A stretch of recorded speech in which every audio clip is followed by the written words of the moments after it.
Hey guys, Happy New Year and Happy 2016. I hope you are enjoying your 2016. I know I am so far because I just completed, technically, the original set of Jurassic Park toys. All I really need left is the Bush Devil Tracker. Um, I did want to get the Gallimimus, but I got it in Lego form, and maybe one day I'll get an original one back again. I know I had one as a kid, but they're just so expensive, and when you find them on eBay, all you really get with them is either his collar that comes with him, or nothing, and never really the collector card. So I'm kind of a completist. I just don't feel like spending $200 on him. Um, but I do have the Lego one, which I like. It kind of has a vintage feel to it. So, you know what, guys? Let's just say I'm done with the original Jurassic Park. Uh, I do technically need the Bush Devil Tracker. As all of you know, I had it. I took it down. There are actually a lot of things wrong with it. Besides doing the restoration, which was more factory related, I am deciding to look on eBay either to get a sealed one or an opened one. Um, Either or, if I do get an opened one, it'll be my army builder vehicle. Uh, and if I do that, I might get an original Jungle Explorer again, so I have two, like in the movie. But anyways, that's a while from now.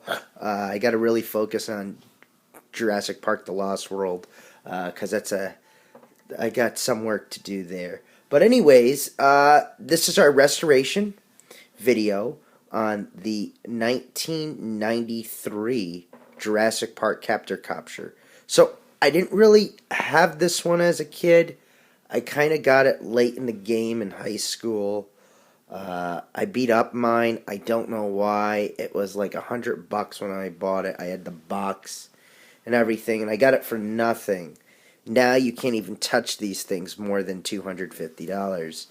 Um, the lowest on eBay you could probably get is 120, but uh, it's just a little bit too expensive for me. And yeah, it's kind of too late too. I got this one, but I like it. So as you see, it is going to need to be restorated. I was doing some looking around on here, and I'm trying to zoom in on my iPad here.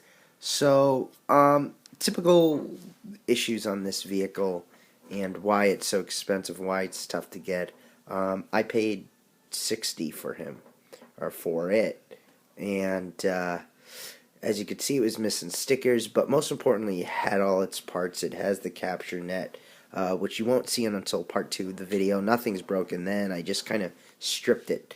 Some things that you want to be careful of when buying a loose example of this, um, since it is a larger vehicle and since it is Jurassic Park, and a lot of the Jurassic Park toys were really meant to be beaten up, is the first thing, make sure these posts are intact, because they tend to get stressed easily from putting on the propellers. Now, I know they say in the instructions, because I remember putting this together, do not remove, or you can remove them, don't remove them. Try to keep them in there, and if you do sell this, mail it with them on. I hate to say it. You may have to go expensive shipping to make sure it doesn't break, but I don't feel comfortable ever removing something like this. Like, look how skinny these posts are.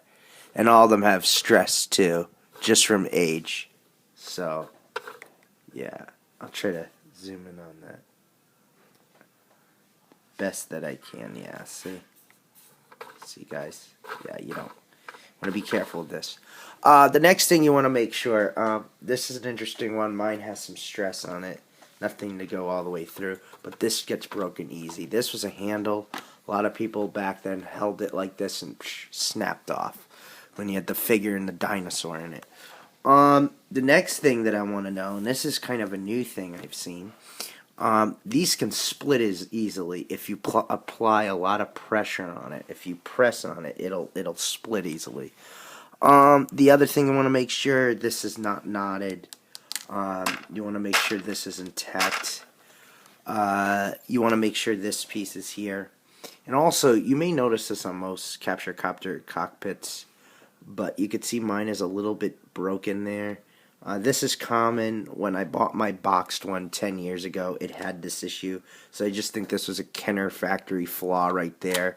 But it doesn't affect holding the cockpit in place. So if I turn it upside down, it's not going to fall open or anything. Plus, you wouldn't fly this upside down. So, yeah, it wouldn't make sense. So it's a win-win. You don't have to ever worry about the figure falling out. The other thing that you want to make sure of on these toys is to make sure nothing is melted on here. I've noticed some people, I've seen some of that on eBay with some of this melted. Just a lot of weird stuff happened with these toys back then. And make sure this is there. Nothing is this broken. That's just a nicer thing to kind of make this stand out. So yeah, that's basically the parts and cosmetics into this. When we get into part 2, I'll show you more of the other accessories that you want to be careful of. But now we're in the restoration part. So the first thing to go on a capture copter, which I noticed, kind of thought it was silly. I think it would have been just cool if they just put like a Jurassic Park logo here, or an engine logo would have been cool for back then, just for here. But this whole World War II type of shark teeth, yeah, it's coming off already. So, yeah, so I'm going to have to strip this off, as you can see. Now, the easiest way to prevent residue from peeling this off is just to carefully peel it. And then afterwards, if you want to get the residue off, take alcohol wipe that you use when you get a shot in your arm and kind of get that off. Don't use WD-40. It's terrible on plastic. It never dries. I got some on my car window, and I actually had to use Windex. Only use WD-40 for metal.